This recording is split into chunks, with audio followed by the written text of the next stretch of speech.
Fala galera, tudo bem com vocês? Eu sou o Euclides, está começando o Despluga. Pode chegar, já vai deixando o seu like aí, compartilhando o vídeo com seus amigos e não se esqueça de se inscrever no canal, dá essa forcinha pra gente aí. Hoje nós temos a professora Lucimar, ela é ex-vereadora e ex-prefeita de Valparaíso, mas ela não nasceu em Valparaíso. De onde você é, Lucimar? Então, eu sou goiana, né, do interior do estado de Goiás, município de Palminópolis, um município bem pequeno, né, na região de São Luís, Palmeiras de Goiás. E eu vim para Valparaíso há 27 anos, em função do meu casamento. Na época, meu namorado morava em Valparaíso, e aí eu acabei vindo morar, né, nessa história já há 27 anos em Valparaíso. Legal, seja bem-vindo. Me contaram que a sua história começou bem. Você era bem pobre, a sua origem era pobre.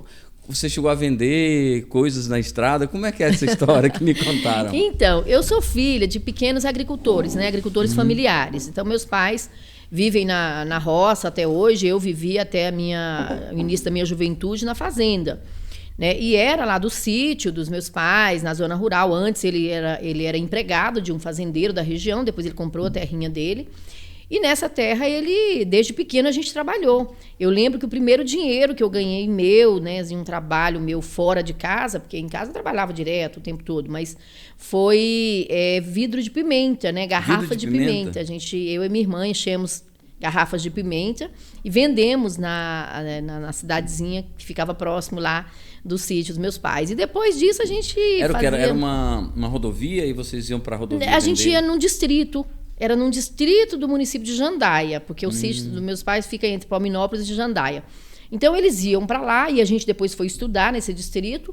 E aí a gente sempre fazia nos fins de semana e nas férias a gente fazia farinha, polvilho, manteiga de leite e ovos, né? A minha mãe colocava nas vasilhas e a gente vendia de porta em porta lá nesse distrito, né? Depois mudamos para a cidade de Palminópolis para continuar estudando lá, a mesma coisa. A gente fazia, né, esses produtos, né, fabricava na zona rural. Tudo artesanal, né? Tudo artesanal, trabalho familiar mesmo.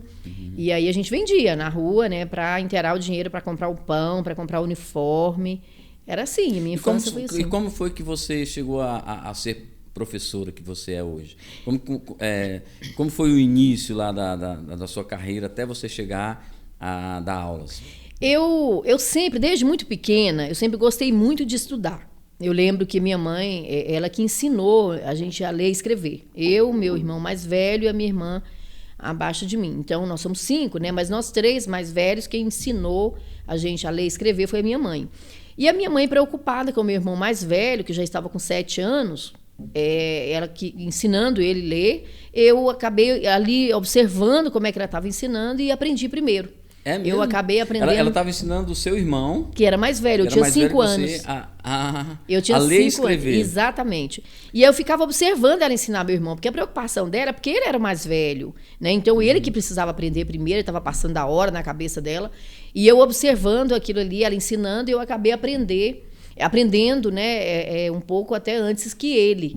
Então, com 5 anos de idade, eu já sabia ler, lia toda a cartilha, declamava poesias já nessa idade. Então, eu sempre gostei muito de estudar. Mas, assim, me descobrir professora foi já depois da universidade. Eu estava na universidade, Como você chegou à universidade? Porque assim, se você era de família pobre, que você tinha necessidade de ajudar nas despesas da casa, né? Isso. Aí você, para chegar à universidade, não deve ter sido fácil. Não né? foi fácil. Primeiro, assim, esse apoio dos meus pais, da minha mãe, né, sempre foi grande demais. Meus pais, principalmente a minha mãe, meu pai, ele meio que acompanhou a minha mãe. Mas a minha mãe tinha muito claro para ela que a melhor coisa que ela podia fazer para os filhos era colocar os filhos para estudar. Então, ela fez muito sacrifício, trabalhou muito. E aí, nessa trajetória, quando eu terminei meu ensino fundamental lá em Palminópolis, eu fui morar em Goiânia com uma madrinha para estudar. Então, eu fui trabalhar na casa dela, eu ajudava nos serviços domésticos, e em troca eu ganhava comida, a cama para dormir e a passagem da escola, do ônibus da escola. Eu morei 2 anos com ela, né? Fiquei ali trabalhando com ela, estudando. Depois minha família resolveu mudar para Trindade, para continuar estudando, os filhos estudarem, né? Porque tinha mais recurso lá, mais escolas. Aí eu voltei a morar com minha família, né? Isso foi em 83. Em 83 eu terminei meu ensino médio. em Trindade, na escola pública. Naquela época não tinha cursinho, não era fácil, Saiu do né? ensino médio direto para fazer Aí vestibular. eu tive que estudar sozinha em casa. Eu consegui um trabalho de costureira lá em Trindade. Eu tinha, nos meus 15 anos de idade, a minha mãe tinha me dado uma máquina de costura de presente. E o corte de costurar, né? O curso de corte e costura. Mas não era uma coisa que eu pensava para mim. Era um momento que precisava. Então, como eu sabia... e o único trabalho que eu consegui em Trindade, assim que eu terminei o ensino médio, foi costureira. Então, eu costurei nas confecções de Trindade. Hoje, Trindade é um polo de confecção muito forte, né? Naquela época, estava começando. Então, eu fui pioneira ali também nisso. E aí, nesse período, o que eu fazia? Vou chamar de você, tá? Porque eu estou Sim. chamando de senhora, você, senhora. Tranquilo. Você gostou dessa fase de costureira? Não, eu não gostava. Né? Eu fazia bem feito, procurava fazer e ganhava meu dinheiro ali fazendo aquilo, mas não era o que eu queria para mim. Então, nesse período que eu estava costurando, nos períodos vagos, à noite, o que eu fiz? Eu acho interessante falar isso para mostrar o esforço, né? Eu falo isso muito para meus alunos até hoje. Eu peguei os meus livros de 5ª a 8ª série, na época ainda era 5ª a 8ª, e peguei os meus livros do 1º, 2º e 3º ano do ensino médio. E sozinha eu fiz revisão, né? De 5ª série até 8ª e o ensino médio eu fiz revisão daquelas matérias que eu conseguia estudar sozinha, que era português, literatura, redação, geografia, história, né? Então eu fiz revisão sozinha dos meus livros, porque eu sonhava em entrar para uma boa universidade e não tinha condição de pagar cursinho. A universidade em Trindade teria que ir a Goiânia. Goiânia. Aí foi exatamente isso. Eu fiz o vestibular e passei, né, para o curso de Ciências Sociais. Me formei em Sociologia na universidade, fiz o bacharelado e depois fiz mais um ano de licenciatura. Né? E nessa época, já terminando a universidade, eu estudava muito para concurso. Então, a minha trajetória sempre foi muito vinculada aos livros, aos estudos. Né? Eu não andava na rua de ônibus, não ficava numa parada de ônibus sem um livro na mão. Entrava no ônibus, eu tinha um livro na mão para ler. Então, sempre foi uma trajetória muito forte para mim isso. E aí, quando eu estava terminando a universidade, eu já estava estudando também muito para concursos. Né? Na verdade, um pouco antes de terminar a universidade, eu tinha sido aprovado num concurso para auxiliar de secretaria, da Secretaria de Educação de Goiás. De Goiás. Né? Então, larguei a costura e fui... Você já estava tinha melhorado de situação. Exatamente. Aí já era servidora pública, ganhava um salário mínimo, mas era servidora pública e me formei na universidade trabalhando como auxiliar de secretaria. E aí, quando eu fui para Valparaíso, eu transferi de escola, continuei trabalhando na escola lá em Valparaíso, a tradicional escola Redondo, o pessoal conhece como Redondo, escola estadual. Valparaíso, eu fui para lá e continuei fazendo os concursos. Foi assim, é porque você morava em Trindade. Isso. Aí foi estudar em Goiânia e passou no concurso em Goiânia. Ou esse concurso já era para Valparaíso? Não, ele era na Secretaria de Goiás, de Educação, né, do estado de Goiás. Então, eu comecei a trabalhar numa escola que ficava em Trindade, mas era uma escola estadual. Entendi. Aí, quando eu fui para Trindade, eu pedi a transferência. Né? Eu fui transferida de escola e continuei trabalhando como secretária escolar. E nessa escola, mas aí continuava fazendo os concursos, né? Eu fui morar em Valparaíso em função do meu casamento, né? Eu casei e fui morar lá. E aí logo eu passei. Seu marido era de Valparaíso? Já morava em Valparaíso, era servidor aqui em Brasília também, servidor federal aqui em Brasília, e me dava muito apoio também, mesmo a gente antes de casar, ele me apoiava muito. Pode tomar um café, nos fica à vontade, estudos. Tá, joia. E aí nessa história eu continuei fazendo os meus concursos, eu passei em vários concursos. Né? Aqui em Brasília, eu lembro que eu passei no Nova Cap, no metrô, fui convocada, mas eu já tinha passado na educação como professora. E era o seu sonho? Aí eu me identifiquei, eu falo que eu me identifiquei quando eu comecei a trabalhar com o ensino médio, né? Com os jovens. Então, eu fui coordenadora de jovens em Trindade, da igreja. Então, essa identidade minha com a juventude ela é muito forte. Eu identifico muito com a juventude. Qual era a igreja? A Igreja Católica, lá em Trindade.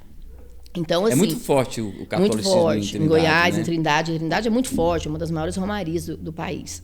Então, assim, o fato de ter essa identidade, quando eu comecei a trabalhar com o ensino médio, eu me apaixonei. E aí eu não quis sair, né? Fui até convocada para outros concursos, mas eu falei, não, eu sei agora o que eu quero. Eu posso ter demorado, mas agora eu me identifico, né? Depois de muitos anos de estudo, eu quero ser professora. E me aposentei em Brasília como professora do ensino médio. Aposentou aqui em Brasília? Aqui em Brasília já, e continuo dando aula em Valparaíso. Para jovens. Nessa sua trajetória, tem a história lá que você aprendeu com que era para ser seu irmão, você aprendeu, né? Você é a favor desse projeto de homeschooling, né? que está sendo proposto pelos deputados agora? Não, eu não sou a favor. Eu acho que a obrigação da educação formal, ela é do Estado brasileiro. Ela tem que ser do Estado brasileiro. E aí, por que eu acho que tem que ser? Primeiro, assim, é uma obrigação do Estado. Acho que a família tem o dever de acompanhar, de orientar, de dar o apoio, como eu tive da minha família. Mas é essa integração, essa relação dos estudantes uns com os outros, né, nas diversidades que a gente tem das famílias, né, da própria criança, dos jovens, adolescentes, essa diversidade ela é importante, esse convívio na escola.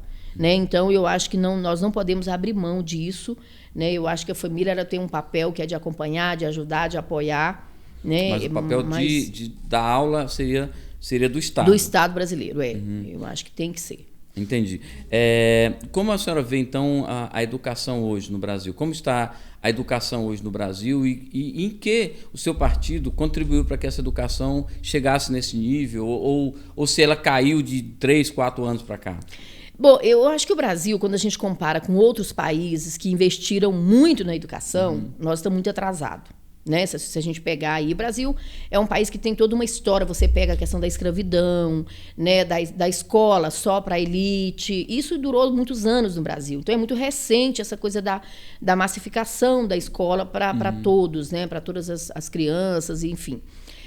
Então, acho que a gente está muito atrasado em relação a outros países. Eu acredito, assim, vejo hoje, a pandemia, para mim, o setor que mais sofreu foi a escola, né? Foi a educação, foi a escola. Isso é muito muitas cruel. Crianças perderam praticamente 2 anos, né? Perderam, abandonaram. E é difícil recuperar isso, né? Eu não sei, eu não sou da área, mas assim, me parece que é difícil recuperar 2 anos assim. Muito difícil. Eu acho que tem que ter... E aí o grave da nossa situação é a gente ter hoje um governo que não investiu em educação. Desde 2018, né? Desde o golpe de 2016... A educação vem sofrendo ataques profundos, retirada de recursos, né? Eu acompanho de perto toda a área da educação. Então, assim, eu acho que houve um avanço muito grande nos governos Lula, Dilma. Houve avanço em todos os sentidos, né? Aumentamos os recursos, aumentamos o número de universidades. Foram 18 novas universidades criadas naquele período. Universidades federais, né? Universidades federais. Fora a universidade particular. Né? Exatamente. Então, assim, as universidades foram para aquelas regiões mais distantes, né? Que os jovens não tinham acesso à educação pública superior. Houve um investimento muito grande nos institutos federais, né? A gente eu trabalhei 1 ano e meio no Instituto Federal de Valparaíso, e foi o instituto que eu levei para lá enquanto prefeita. Eu fiz a articulação com o Ministério da Educação e a gente conseguiu levar o Instituto Federal para Valparaíso. Eu gosto muito de falar dos institutos porque, assim, eram as antigas escolas técnicas federais. Mas o Instituto é show de bola, show né? de bola. Muito fantástico. lindo. Eu conheço, assim, porque eu conheço pessoas que estudaram, que estudam no Instituto, principalmente no interior de Goiás.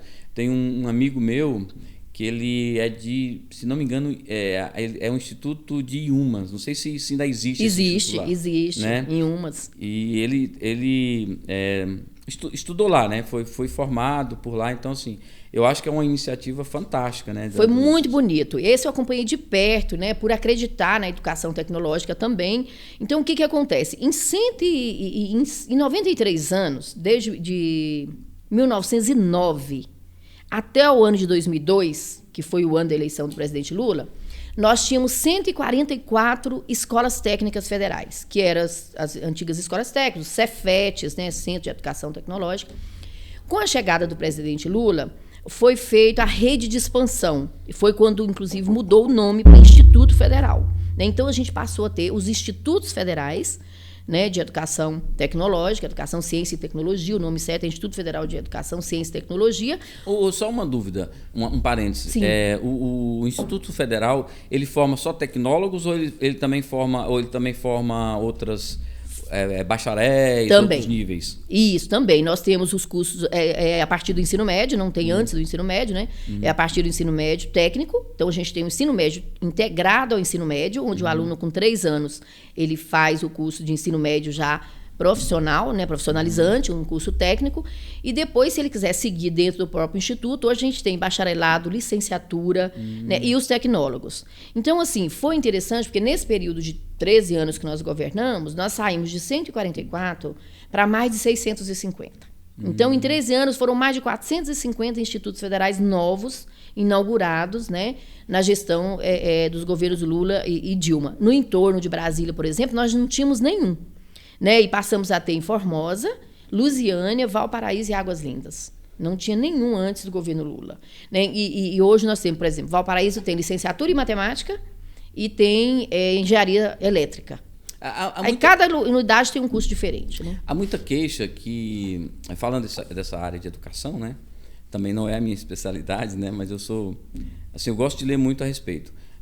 Há muita queixa de que existem muitos analfabetos funcionais hoje. Isso é verdade? Por que isso acontece? Eu acredito, assim, tem sentido isso, porque assim, a tecnologia avançou muito rápido, né? No mundo, no Brasil, essa questão tecnológica avançou muito rápido. E, infelizmente, esse acompanhamento por parte do Estado para formar realmente técnicos qualificados, ele foi lento. Né? Então, esse é um problema nosso. Eu acho que nós estávamos caminhando muito bem. O Instituto Federal vem para isso também, para formar técnicos, né, tanto de nível médio como de nível superior. Então, falta mão de obra hoje, continua faltando mão de obra, e eu acho que assim, o prejuízo que houve a partir eu falo que o golpe de 2016, ele trouxe prejuízo em todas as áreas, ele é uma coisa muito maior do que a gente pode imaginar, porque tudo foi paralisando, né? Tudo foi paralisando, parou, e muita coisa depois a gente veio retroceder, por falta de investimentos, né, por falta de apoio de recursos mesmo nas instituições públicas de educação. Então, mas não podemos negar o avanço que teve naquele período. Né? Os números mostram isso. O novo ensino médio, ele é um avanço.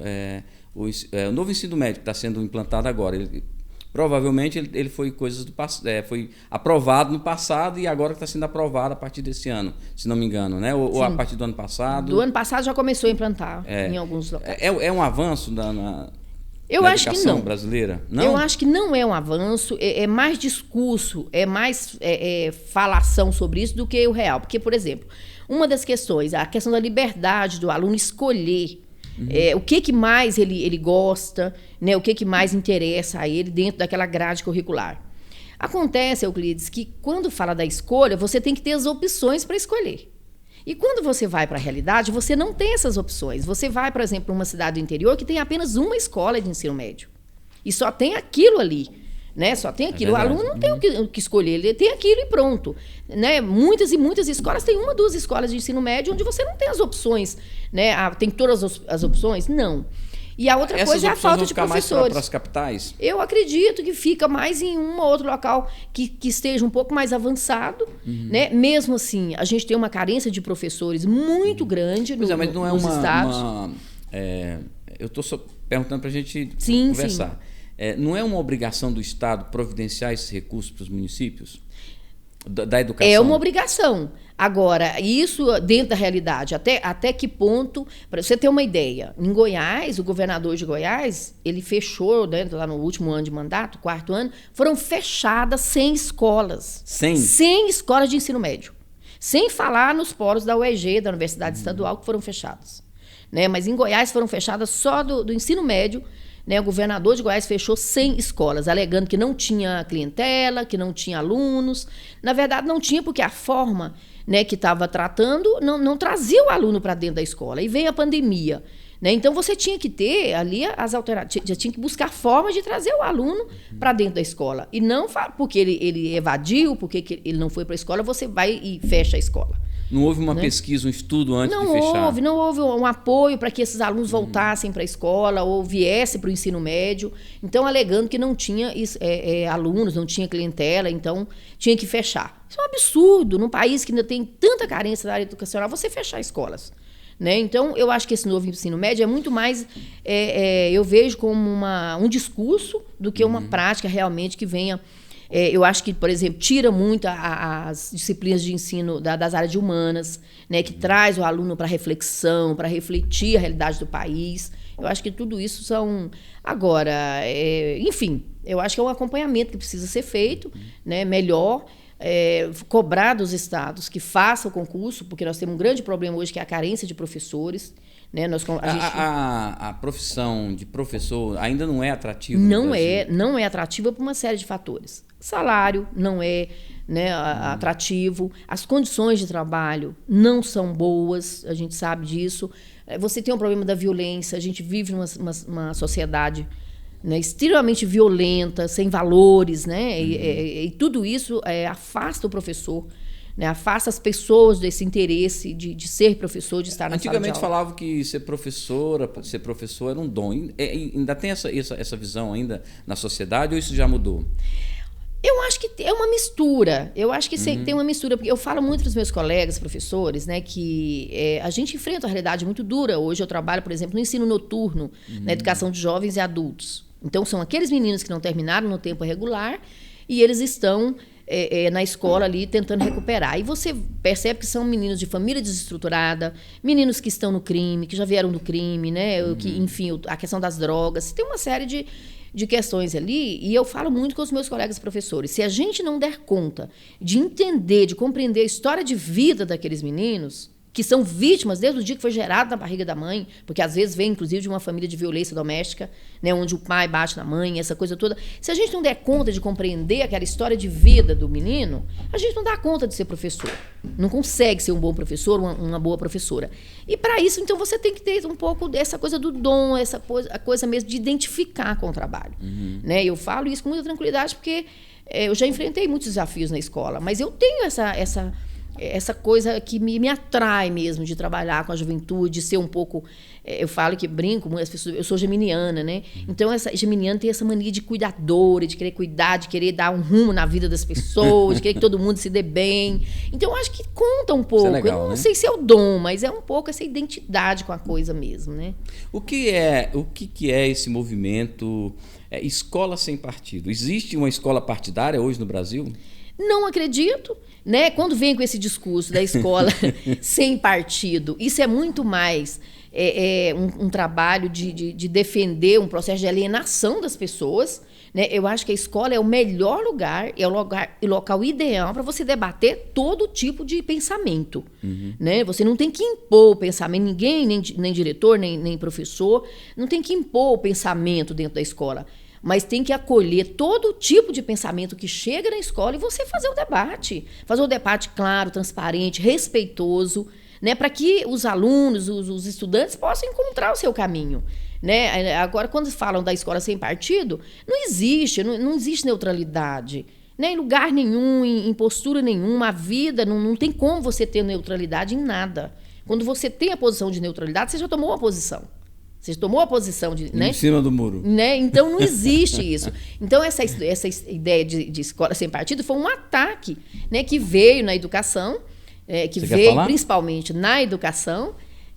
Não existe essa história de escola sem partido, não. Quem defende isso é a extrema-direita, né, que tem medo do debate aberto, franco, né, debater a realidade, debater por que nós somos um país que tem menos investimento na educação, né, por que ainda os negros desse país sofrem mais. Então, esse debate transparente sobre a realidade do país, muitas pessoas não querem fazer esse debate. Aí dizem que a escola, então, tem partido. Não tem. Você não acredita que tem? Não existe escola partidária, não existe doutrinação nas escolas? Não tem doutrinação. O que a gente defende é o debate transparente, o debate franco, acolhendo todas as opiniões e você fazer o debate, né, para que as pessoas possam escolher o seu caminho, a sua ideologia, do jeito que achar que é o mais correto, mas sabendo por que está tomando aquela posição. Temos pergunta do auditório? Tem, sim.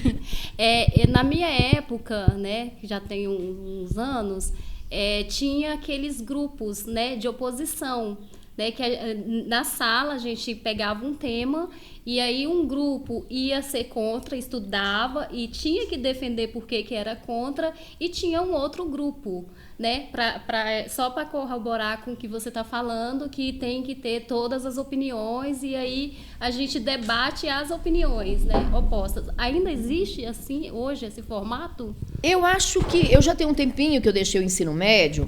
Eu trabalho muito ainda dessa forma com meus alunos, né? É um pouco mais difícil, até porque, por exemplo, assim, as disciplinas que faz mais esse trabalho é a sociologia e a filosofia. que no governo Temer, né, nesse governo atual, foi retirada a obrigatoriedade. Então, na medida que não tem obrigatoriedade... Foi no governo Temer ou nesse atual? Foi no governo Temer ainda. Começou no governo Temer. Começou lá, essa destruição toda, e veio aprofundando, né? Então, essa coisa... porque é uma disciplina que trabalha muito isso, né? Essa coisa da reflexão, do debate. A Fátima foi minha aluna, né, no ensino médio, lá no Gama. Eu tenho muito orgulho de encontrar ex-alunas minhas. E a gente fazia círculos, né? Sentava, inclusive, no chão. A escola muito limpinha, muito bonita. A gente sentava no chão, muito quente a sala. Sentava no corredor da escola e fazia roda de debate. Ouvindo e respeitando a opinião de cada um, de cada uma. É legal. Depois desse período dando aula, e também foi nesse período que a senhora estava dando aula que veio a vontade de ser vereadora? Como começou a história da vereadora professora Lucimar? É uma longa história, Euclides, assim, é muita história mesmo, né? Eu na verdade, a minha mãe fala que de todos os filhos que ela gerou, eu fui a que mais mexeu na barriga dela. Então, eu falo que eu já era inquieta com algumas coisas que me incomodavam desde bebê, né? Desde criança. Então, assim, esse espírito de liderança, de querer, de estar no meio para entender a realidade, para entender o que estava acontecendo, por que as coisas aconteciam, vem muito nova mesmo. E lá em Trindade, eu tive a oportunidade de coordenar a Pastoral da Juventude. Né? Nos anos 80, em meados dos anos 80, eu coordenei a Pastoral da Juventude lá em Trindade. Era um trabalho da Igreja Católica, da Igreja Católica, que naquela época ainda tinha ali um trabalho dos padres mais avançados, que debatia a realidade do país, um pouco da teologia da libertação, aquela coisa que vinha daquele processo.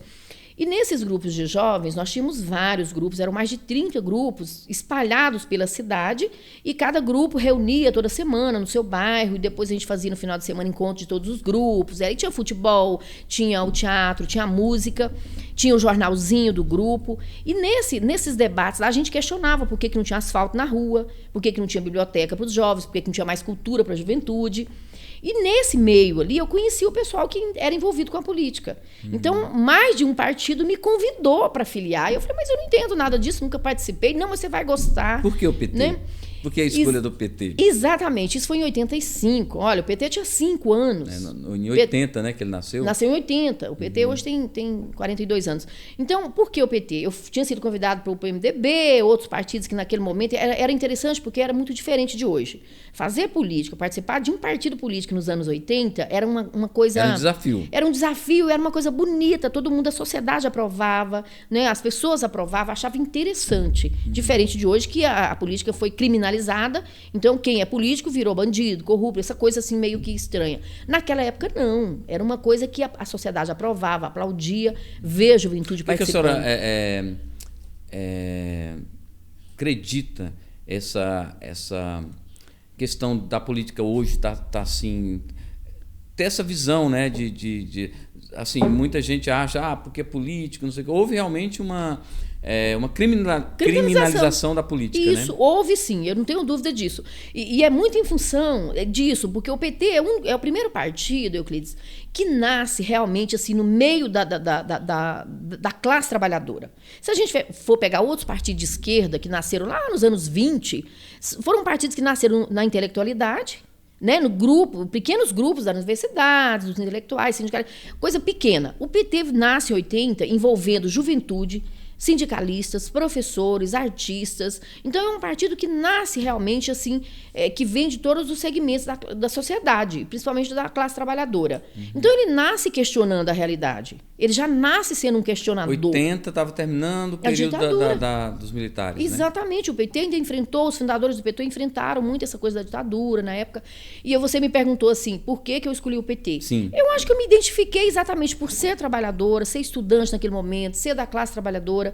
E o PT chega com esse discurso, com essa fala, com essa inovação de chamar a classe trabalhadora para fazer política. Até então, a gente não tinha isso no Brasil. Era um encantamento, assim, trabalhar usar a estrelinha, sair às ruas. Exatamente. E assim, até então, quem fazia política no Brasil era a elite, era a classe rica. Você pegava todos os partidos, na maioria, com rara exceção.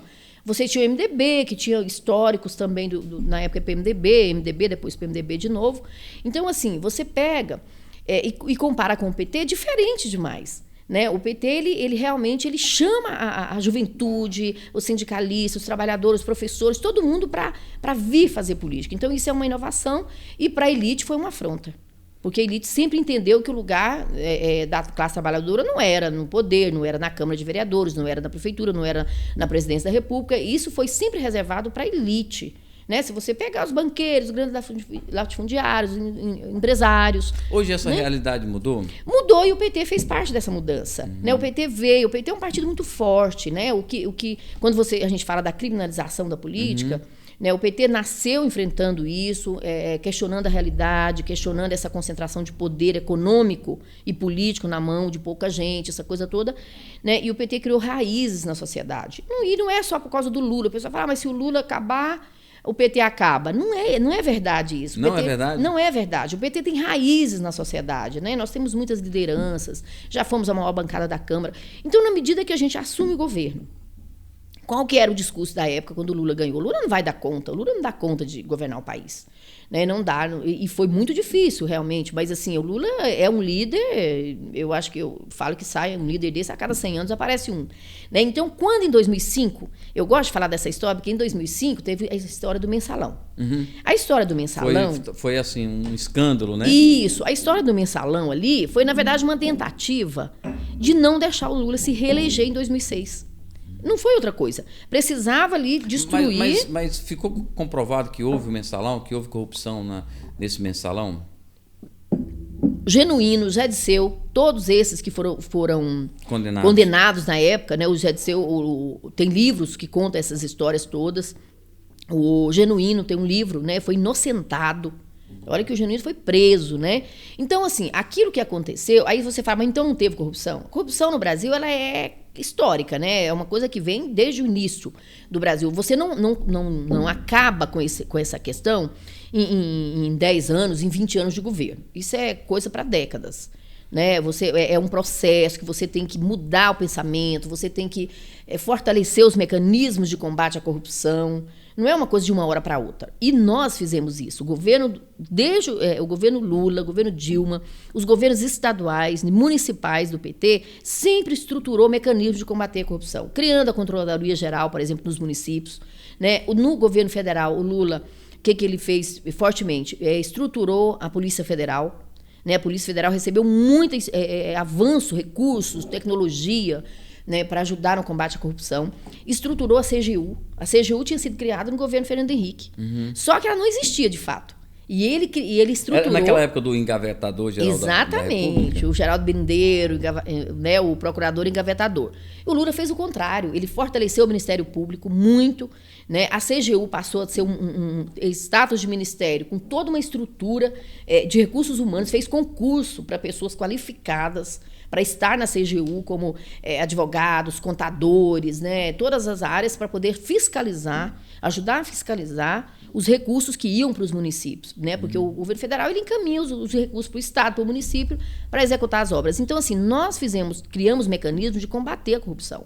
Isso é fato, não sou eu que digo, né? Tá aí para todo mundo ver. Foi nessa época que você optou pelo PT? Não, eu optei desde 85. Eu já filiei em 85. Né? Eu filiei em 85, fiquei 10 anos em Trindade e depois vim para Valparaíso. Esse período não concorreu a cargo nenhum? Em 92 eu fui candidata. Em 92, lá em Trindade. Lá em Trindade. Eu fui sabendo que não ganhava eleição, mas aí o grupo me chamou, já tinha 7 anos que estava no PT, né? Em 92.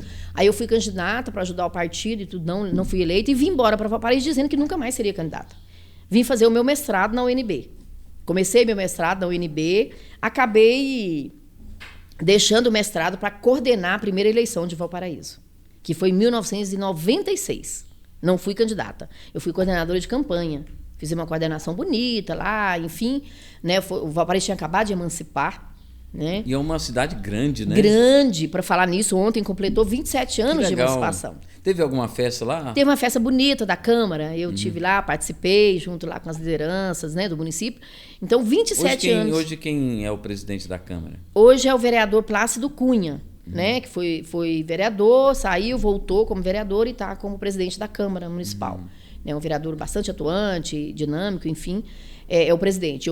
Ontem eu estive lá, a convite deles, né, da Câmara, nessa festa, comemorando os 27 anos de Valparaíso. Então, quando eu chego em Valparaíso, eu acabei envolvendo. Né, não vim com essa intenção, né, eu vim com a intenção de continuar construindo o PT. Dirigindo o PT, construindo o PT, isso sempre foi um objetivo e dedico muito para isso. Mas aí, em 2000, já fui candidata. Em 2000 já era professora do GDF, trabalhava no Gama, dava aula lá, e fui candidata a vereadora em Valparaíso. Não fui eleita, mas tive uma votação expressiva, muito grande. E foi aí, a primeira eleição assim que a senhora sentiu que poderia ganhar. Exatamente. Aí, como eu não fui eleita, os colegas que me apoiaram lá em Valparaíso pediu que eu fosse dar aula lá. Mas eu já sou professora do DF, para que eu vim dar aula aqui no Valparaíso? Aí eu fiz o concurso, também para Valparaíso. Teve um concurso em 2001, e eu passei em primeiro lugar como professora de História.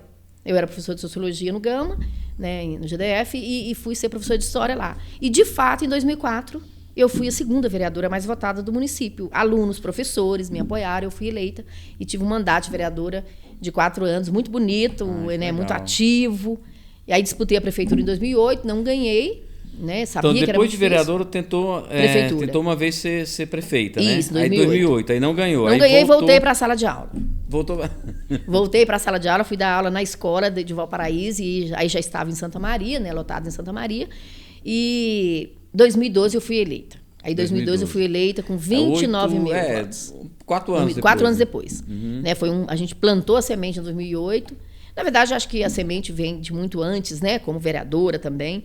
E aí, em 2012, eu fui eleita com uma votação muito bonita. Fizemos um mandato lindo, muito desafiador, muito difícil, porque já foi aquele período duro de ataques a nós do PT.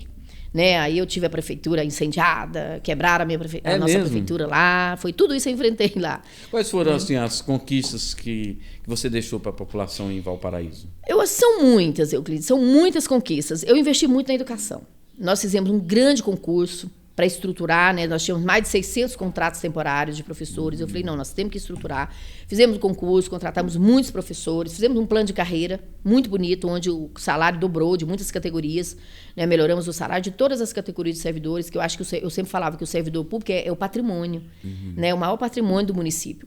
E fizemos, em 4 anos, eu encaminhei lá, entre as que eu entreguei, que foram 12, e as que eu deixei em construção, 18 escolas. Escolas? Escolas. Creche não, né? Creches e escolas. Creches e escolas de ensino fundamental.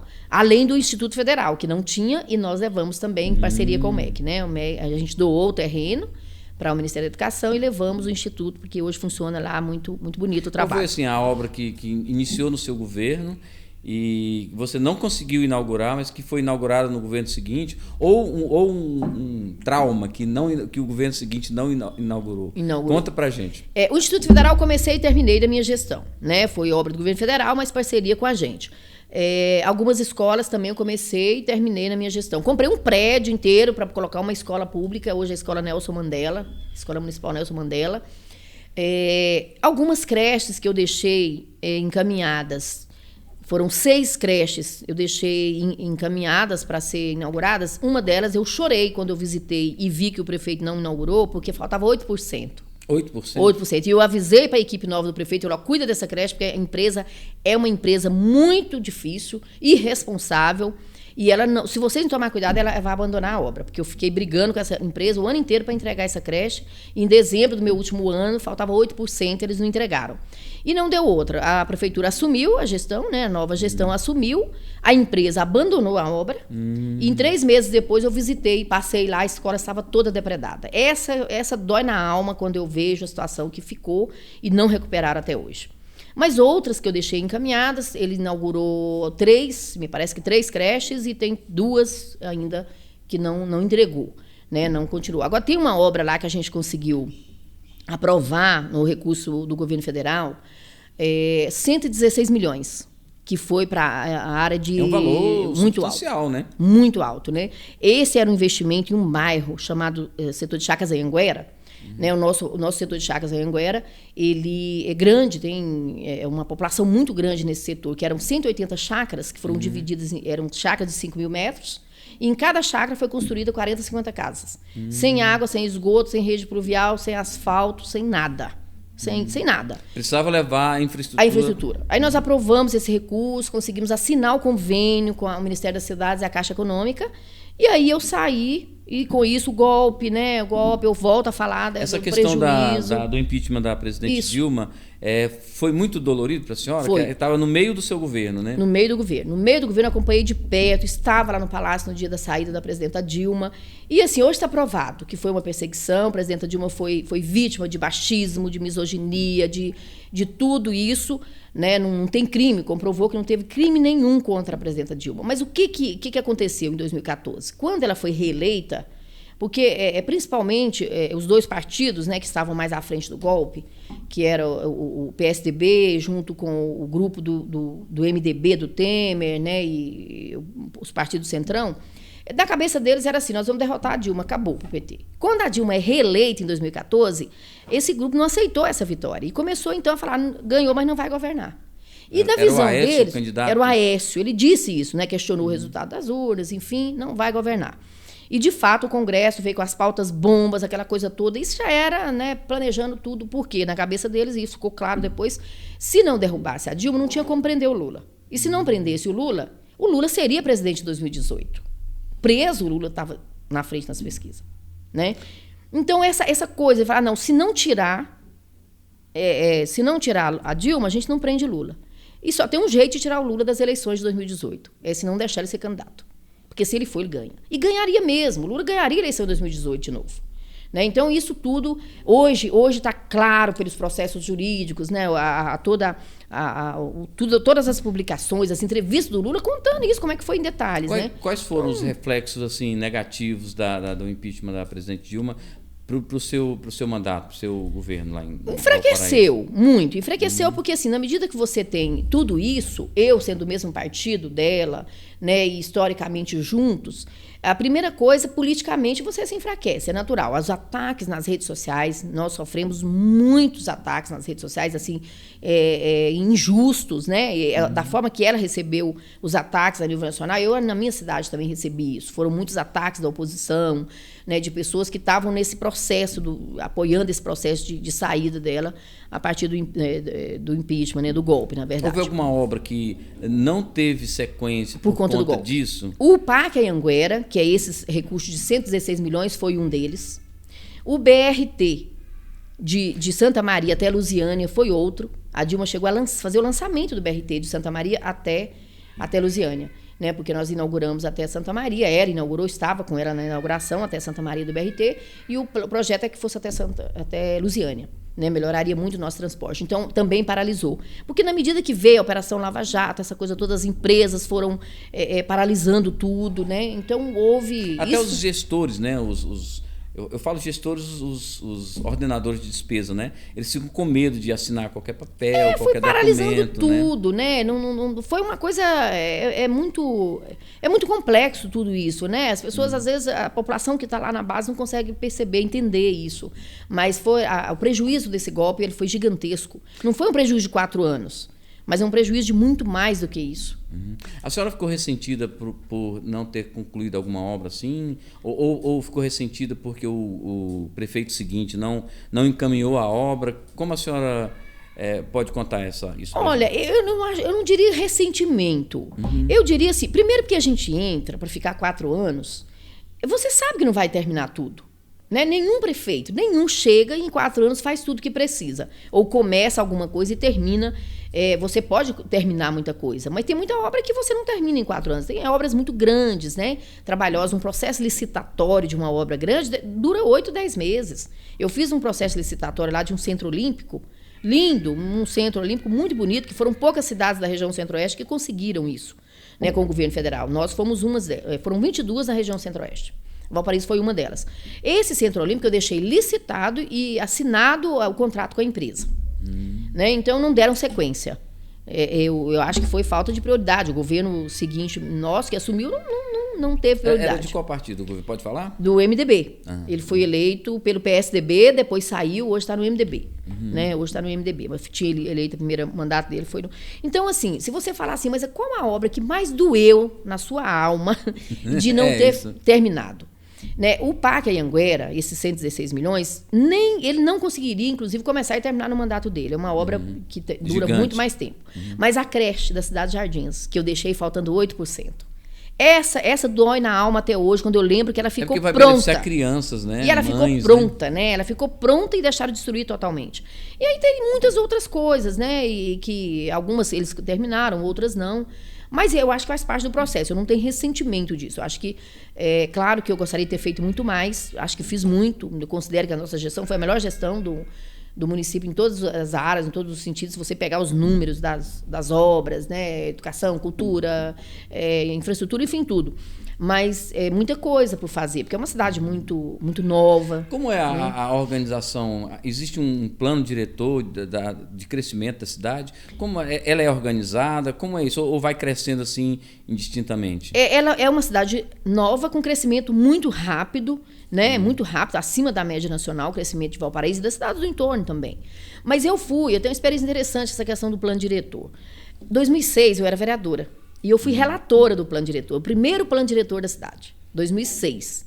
Junto com o Ministério das Cidades, em parceria com o Ministério das Cidades, tinha o Estatuto das Cidades, que regulamentava tudo, né, os planos diretores. Fizemos o convênio governo federal, governo estadual e o municipal. Juntos, a Câmara tinha a responsabilidade de fazer as audiências, as reuniões e elaborar o plano com a assessoria técnica do Estado e recursos e orientação do governo federal também. Nós aprovamos o plano diretor. Esse plano, a lei dizia claramente que ele só poderia ser alterado 10 anos depois. E ele tinha que ser alterado com audiências públicas em todos os bairros, uma grande audiência no final para ouvir a população. O que fizeram em 2012? Alteraram esse plano diretor no ano que eu fui eleita. Né? Em uma semana, o plano diretor foi alterado na Câmara Municipal. A então prefeita elaborou um novo plano diretor e me encaminhou para a Câmara, e a Câmara aprovou, sem debate nenhum com a sociedade, sem audiências, alterando completamente. Por exemplo, onde era área verde, passou a ser área de construção, onde era área de desenvolvimento econômico, né, que a gente pensava em ter ali o comércio, oficinas, para gerar emprego, renda, alterou, permitindo residências e prédios de 8 andares, enfim. Então, houve uma inversão, né, do plano diretor original. Eu acho que isso foi muito ruim, porque a qualidade do que veio depois, alguns setores, principalmente o Anhanguera, você não tem área para parques, você não tem área para escola, para unidades de saúde, para nada, né? Ficou só residências numa área gigantesca, sem ter equipamentos públicos, né? Isso foi resultado da alteração do plano diretor em 2012, ou seja, antes, né, do período, faltava 4 anos para poder ter a permissão legal para alterar o plano. E ele foi alterado, então, 4 anos antes. E foi a toque de caixa. E foi a toque de caixa, sem debate, permitindo que se construísse daquele jeito. Né? Então, eu acho que isso foi muito ruim. Né? Não que a gente não quisesse construir, eu fui defensora e ajudei nesse processo do PAC, do governo federal, da Dilma, da Minha Casa Minha Vida, que é um projeto lindo, que trouxe moradia para a classe trabalhadora, que tinha condição de financiar a sua casa. Tanto é que assim que a gente assumiu, a gente mudou. Mudou a qualidade das obras, né? E exigimos equipamentos públicos nos bairros onde passou a construir na nossa época. Quais foram os desafios assim, que a senhora enfrentou? Quais os desafios de uma prefeita eleita na cidade de Valparaíso? É um desafio gigantesco, porque as demandas são muito grandes. Né? Você vai para a educação, não tem vaga para os alunos. Não tem recurso suficiente para a demanda que tem. Né? E você tem que dar conta de arrumar vaga, arrumar mais escola para colocar crianças na escola. Né? Você vai para a saúde, né? Você tem uma carência muito grande, porque a população cresceu rápido demais. Né? E os equipamentos não acompanharam, né, esse crescimento populacional, os equipamentos públicos.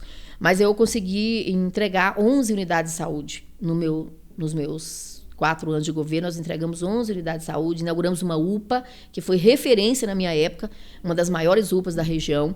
Mas eu acho que o grande desafio de uma cidade como Valparaíso é a infraestrutura. Né? Você tem uma cidade que ela é populacionalmente uma das maiores do estado. Nós somos a 7ª maior cidade em população.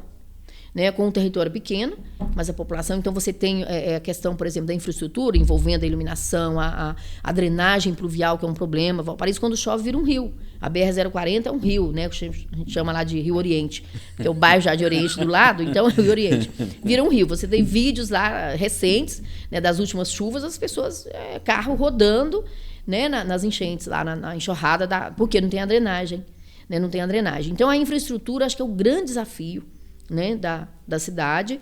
A violência também, porque na medida que você não tem escola suficiente, que você não tem cultura, né, você não tem equipamento de lazer, cultura para a juventude, você tem o aumento da violência. É outro desafio grande, que não é uma responsabilidade da prefeita, né, ou do prefeito. É do Estado. É do Estado, mas você tem que dar respostas. E nós procuramos fazer isso. Fizemos parceria com a Polícia Militar, a Polícia Civil, construí uma delegacia nova, entreguei para a Polícia Civil montar 2 núcleos. Lá tem um quartel ou o quartel é de... É Lusiânia. Nós temos um batalhão.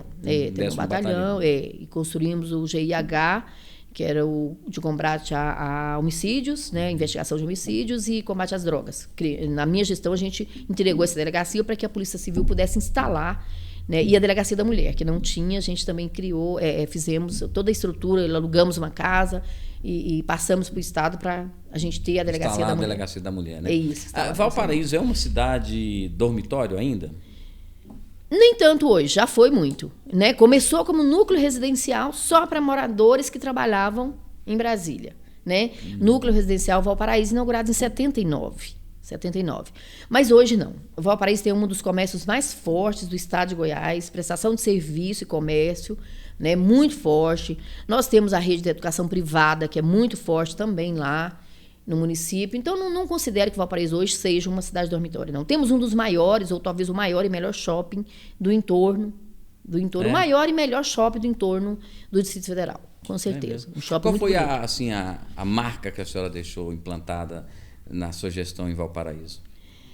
Olha, eu acho que a marca nossa maior foi esse investimento na educação, né, que é reconhecido hoje assim por todo mundo, né, a marca que a gente deixou de valorizar a educação do ponto de vista de carreira, né, plano de carreira, de cargos e salário, de carreira dos nossos professores, de mais escolas, muitas novas escolas. Na cultura também a gente deixou uma marca, né, hoje tem uma banda, uma orquestra municipal, aprovada em lei, a Orquestra Municipal Chiquinha Gonzaga, né, onde os testemunhos das pessoas que participam dessa orquestra é muito bonito. Eu curei minha depressão, foi aqui.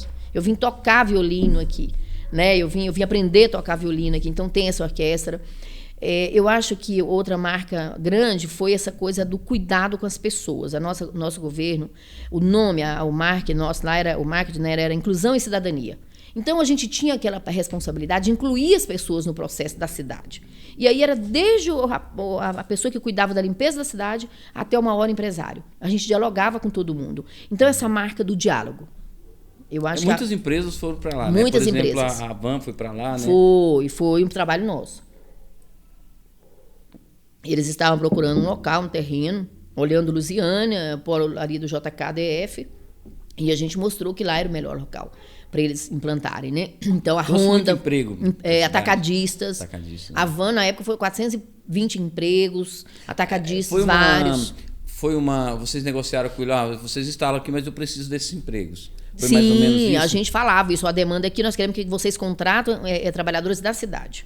E a gente dava todo um suporte para o treinamento, né, para a seleção dos funcionários. A gente não escolhia quem eles iam contratar, mas a gente indicava as pessoas que procuravam a prefeitura e falava, essas pessoas, esses currículos chegaram aqui, essas pessoas procuraram, Legal. Então vocês fazem aí a seleção e treinam, né, e isso aconteceu. Eu lembro que o shopping, né, o shopping é uma parceria, um grupo, né, são várias empresas que são parceiras do shopping, muito grande. Eles me procuraram logo no início da gestão para eu participar de um workshop aqui em Brasília, com todo o grupo, né? Eu não lembro o nome, mas um local muito bonito, muito chique, né? Um hotel, enfim, um local. Para eu falar minhas expectativas da cidade, para eles terem a certeza se valeria a pena ou não investir lá na cidade, né? Então, o shopping teve um crescimento gigantesco, né, na nossa gestão, porque a gente mostrou para eles, olha, vale a pena sim, Valparaíso é uma cidade, né, pode trazer um empreendimento para vocês, que é uma cidade que vale a pena investir, porque tem demanda, vocês vão crescer muito, e isso aconteceu, né, muito. Como ficou a sua vida depois da prefeitura? Olha, é engraçado isso, né? Eu sempre tive muita Muita tranquilidade, assim, eu nunca tive vaidade, né, com os cargos que eu ocupei, vereadora, prefeita, enfim. Sempre eu tive um comprometimento muito grande de honrar a oportunidade que a população me deu para que eu pudesse fazer o melhor, né, dar o melhor de mim e dar resultados. Eu fiz isso, acredito que fiz isso muito bem como vereadora, como prefeita, e faço como servidora pública também. Então, onde eu estou, procuro fazer muito. Então, eu saí muito tranquila. Eu decidi que não seria candidata à reeleição em janeiro, final de dezembro. Por que a senhora janeiro não quis de sair candidata? Porque tava... era o desgaste mesmo muito forte, assim, do partido naquele momento. Os seus assessores falaram, não sai agora. Foi os mais próximos, né? Fizemos pesquisa e a gente viu que fazer aquele enfrentamento naquele momento, diante de tantos ataques, né? Eu lembro bem que uma secretária nossa, minha querida Cíntia, ela disse, você não precisa disso, você não merece esses ataques que você está recebendo, e se você for para uma disputa, vai ser muito maior. Para quê? Você não... Acho que não... Foi estratégico? Esperar passar um momento? Foi, naquele momento sim. E aí eu fui eleita para 4 anos, né? Então acho que nesse momento é um recuo. Não é recuar da política, não é recuar do que a gente acredita, mas acho que é melhor que eu não seja, vamos escolher um outro nome, enfim. Então, quando eu resolvi, né, que não seria candidata, foi exatamente nessa perspectiva, né? Não, eu cumpri minha missão aqui, vamos... E aí você fala, como ficou depois que eu saí? Você sai da prefeitura, a prefeitura não sai de você. Né? Eu falo muito isso com os conselheiros do Tribunal de Contas, lá em Goiânia. Você tem... Primeiro, assim, eu terminei o mandato e voltei para a sala de aula, que é meu lugar. Tive a oportunidade, né? Eu quero, inclusive, lembrar aqui o deputado Rubens Ottoni, que é deputado federal nosso, trabalha muito. Rubens Ottoni está me devendo uma visita aqui, viu, deputado? Isso, vamos trazer o deputado. Ele está, né? Enfim, a vida dele não é nada fácil também, mas eu tenho certeza que ele não é de não cumprir o compromisso, ele faz questão de vir, eu tenho certeza. Então, a gente conversou na época, eu tinha a possibilidade de trabalhar com ele, ou enfim, ver, né, se eu pudesse ficar em algum gabinete, que é normal você terminar uma gestão de uma prefeita, né, de uma prefeitura grande, assim, você ter convites para... E eu falei, não, eu tenho o meu trabalho, né, eu vou voltar para a minha sala de aula, eu quero, enfim, ir para a educação. E voltei tranquilamente. Também quis, naquele momento, dar uma atenção maior para meus filhos, né? Meus filhos ainda adolescentes, jovens, precisavam um pouco mais da minha atenção, dos meus cuidados. E eu tomei essa decisão de fazer isso naquele momento, mas não larguei a política. Tanto é que fui candidata a deputada em 2018, né? Mas é interessante, assim, hoje eu acompanho praticamente todas as minhas contas, faltam muito poucas contas para ser aprovadas. Fala, mas por quê? Depois de 6 anos você não aprovou as contas ainda?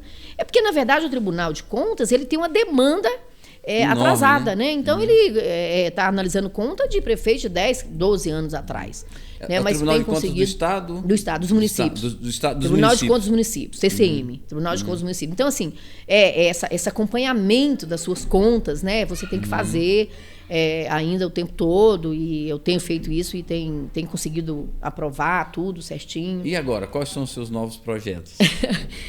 Esse ano eu estou na coordenação, né, da campanha do presidente Lula, ajudando, né, a presidenta Cátia, a nossa presidenta, que é presidente estadual do PT em Goiás, pré-candidata a deputada estadual também. Eu estou na direção estadual, né, ocupando a Secretaria de Mulheres estadual do partido e a Secretaria de Assuntos Institucionais, que tem a responsabilidade de ajudar a construir a chapa de deputados. Então, eu estou nesse processo de coordenação de direção do PT e coordenação, né, dessa pré-campanha. Estou ajudando nesse processo aí a direção estadual do partido. Nós somos a equipe executiva estadual do partido e eu estou nesse processo ajudando, contribuindo. Não serei candidata, né, e vou batalhar muito para que o presidente Lula seja eleito no primeiro turno e que a gente possa eleger muitos deputados, deputadas, para a gente ter um Congresso mais comprometido com o povo e ter assembleias também mais comprometidas. A percepção da senhora em relação ao povo, o que a senhora sente lá em Valparaíso em relação ao sentimento do povo em relação à política? No geral, aquilo que a gente comentava sobre essa criminalização da política é uma coisa geral, que eu acho que passou, o pior já passou. Né? Eu acho que isso já está amenizando um pouco, porque as pessoas foram compreendendo também o que aconteceu. Né? Toda essa coisa aqui, essa perseguição ao PT, essa perseguição à presidenta Dilma, ao presidente Lula, hoje está muito claro para as pessoas o porquê, né, que houve essa perseguição. Então, assim, é mais fácil você discutir com as pessoas hoje a política, é um pouco mais fácil. E em relação à minha pessoa, é muito gratificante andar na cidade. Andar na cidade e as pessoas falar da gratidão que tem pelo que eu fiz, né? A senhora foi uma excelente prefeita, a senhora fez isso. Pessoas que falam isso do ponto de vista pessoal, voltar à outras prefeitura? não. Ou não é uma coisa assim? Não é uma pretensão. Hoje eu não falo, eu quero voltar. Né? Agora, isso é um processo, né? Eu não larguei da política, eu não larguei a política, eu estou no processo ativamente, né? Cuidando um pouco mais de todo o Estado, agora na direção estadual, junto com a nossa executiva estadual. Mas, assim, eu estou muito focada nesse momento na campanha desse ano. Muito focada na campanha desse ano. Qual o seu palpite para as eleições desse ano? Federais, as presidenciais? Eu acho, assim, caminhando como está até o momento, vai ter essa polarização. Ou é Lula ou é Bolsonaro. Está bem polarizado, tá muito né? polarizado. Acho difícil... Porque assim, se eu conversar com alguém do outro lado, vai dizer que ele vai ganhar no primeiro turno. Se eu converso com alguém do PT, vai dizer que ganha no primeiro turno. Como é que vai? Eu acredito... Sente essa polarização? Nós vamos trabalhar firmemente, estamos trabalhando firmemente para que o presidente Lula ganhe no primeiro turno. E tem real chance para isso. O presidente Lula é um sábio da política. Obrigado. Né? Ele é um ícone da política brasileira, ele tem habilidade, né? Por exemplo, anos atrás, a gente pensava assim, mas o Alckmin vice, era impossível pensar. Mas então impossível. Por quê? Inclusive foram adversários, né? Exatamente. Mas sempre respeitosos um com o outro, né? O Lula fala muito isso, foi muito respeito um com o outro. Por que nesse momento? Porque acho que acredito, o Lula sabe do tamanho da responsabilidade dele, então ele precisa ampliar, né, o arco de alianças para dar conta de vencer as eleições, e em especial no primeiro turno, né, para a gente acabar com essa coisa horrível que está no país, né, eu não gosto nem de falar, sabe, nesse presidente que está aí, porque eu só tenho chamado ele de monstro. Não, mas... É uma loucura, sabe? Eu acho que assim, a destruição que está sendo feita, a fome, esse ódio que trabalha na política. O remédio, né? São as urnas? Eu acredito que são as urnas, é a democracia. Então, quando o Lula chama o Alckmin, é porque ele sabe que precisa salvar a democracia. É o melhor regime, com todos os defeitos. Com todos os defeitos que a democracia tem, é o melhor sistema de governo, é a democracia. Então, ele chama o Alckmin para ser o vice, para ampliar esse arco daquelas pessoas que defendem a democracia, que defendem a soberania do Brasil. Né? Então, por isso, ele chama o Alckmin para ser o seu vice, né, para garantir que a democracia seja salva. A senhora vai coordenar a campanha aqui no estado de né? Goiás, Estou ajudando, né? contribuindo com a campanha no estado de Goiás. E focando muito no entorno também, né, que é a região completa. A senhora sabia que o Vilmar teve aqui do Programando o Futuro, ele falou da senhora? Vilmar, grande Vilmar, tem um carinho muito grande. Foi um outro projeto lindo. O projeto dele é lindo, interessante, lindo. Né? Acho que ele contou, eu vi um pouco, assim, eu vi. Lá a gente pegou um ginásio, né? Onde era tráfico de droga. Era. Transformamos esse ginásio num centro de referência. Foi uma parceria? Como foi esse projeto? Assinamos um convênio, onde a prefeitura bancava o espaço, né? O ginásio abandonado, que realmente era lugar de tráfico de drogas, já tinha tido até uma morte de um jovem lá. E bancávamos, então, o espaço, a energia do local e 3 ou 4 servidores da área de segurança, limpeza, para o convênio, né? Assinou o convênio permitindo que a prefeitura pudesse fazer isso. E eles faziam o restante do trabalho. Lindo, aí ele contou aqui, né, esse aproveitamento do lixo eletrônico, essa coisa toda. É um projeto lindíssimo, né? Infelizmente acabou. A senhora acha que, falando de política, né? A senhora acha que o povo é ingrato por... Assim, primeiro a senhora não foi reeleita, né? E depois houve uma ingratidão da parte do povo de Valparaíso. Qual é o sentimento da senhora? Não, eu acho que não. Eu não fui candidata à reeleição e muita gente falava, não, tinha que ser candidata porque você poderia ser reeleita. Acho que naquele momento, tudo que a gente enfrentava, não tem essa avaliação hoje, né? Porque eu não fui candidata. Né? Eu retirei minha candidatura muito cedo, foi bem antes, né, de começar o processo. Eu retirei ela em final de dezembro do terceiro ano de governo. Em janeiro do último ano, eu já anunciei que não seria candidata. Eu não acho que é ingratidão, eu acho que é incompreensão. É incompreensão do povo, né, de entender melhor como é que funciona a gestão de uma cidade, como é que funciona um governo municipal, enfim, como é que funciona a política. E esse distanciamento da população da política é muito ruim.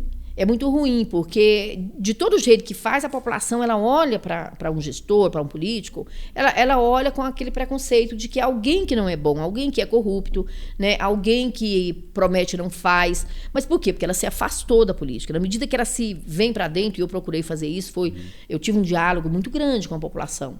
né, um processo de diálogo, de abertura mesmo do governo. Eu atendia, por exemplo, toda segunda-feira, o dia inteiro, individualmente, as pessoas. É mesmo? E toda quinta-feira à tarde tinha roda de conversa.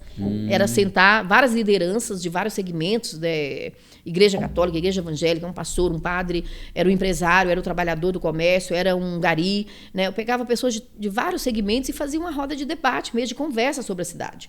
Então, eu acho que isso é importante fazer, né? Isso ajudou muito. Então, eu acho que eu não vejo como ingratidão do povo. Eu acho que vejo como incompreensão. E os servidores públicos do Valparaíso? A senhora tinha a parceria deles? Eles apoiavam a senhora? Qual o sentimento que ficou com relação aos servidores? A senhora chegou a dar um aumento para eles, as minhas fontes. Estou vendo, tem muita fonte. A senhora chegou a dar um aumento para eles, né? Só que esse aumento não foi parcelado. Como conta essa história? Na verdade, a gente vinha, em 2013, quando eu assumi, a gente vinha num processo de crescimento da arrecadação.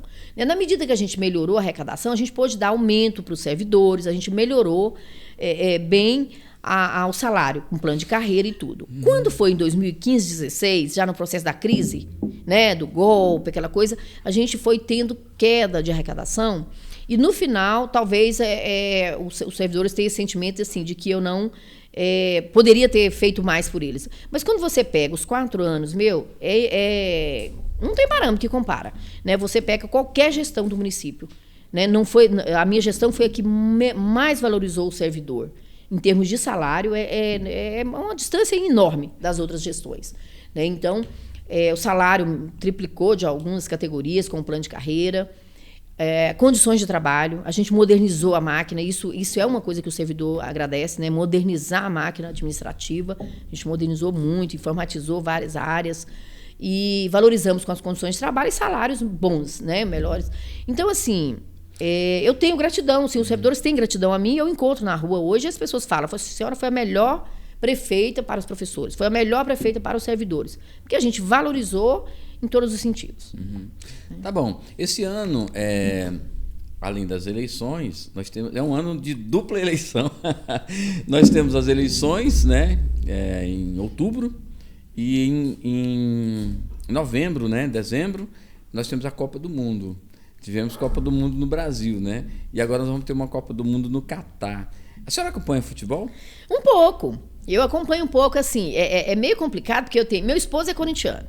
Eu tenho um filho que é corintiano. Tem outro filho que é santista. Então, nessa confusão toda, eu digo para eles assim, não, deixa vocês torcer pro time de vocês e meu time é o Goiás.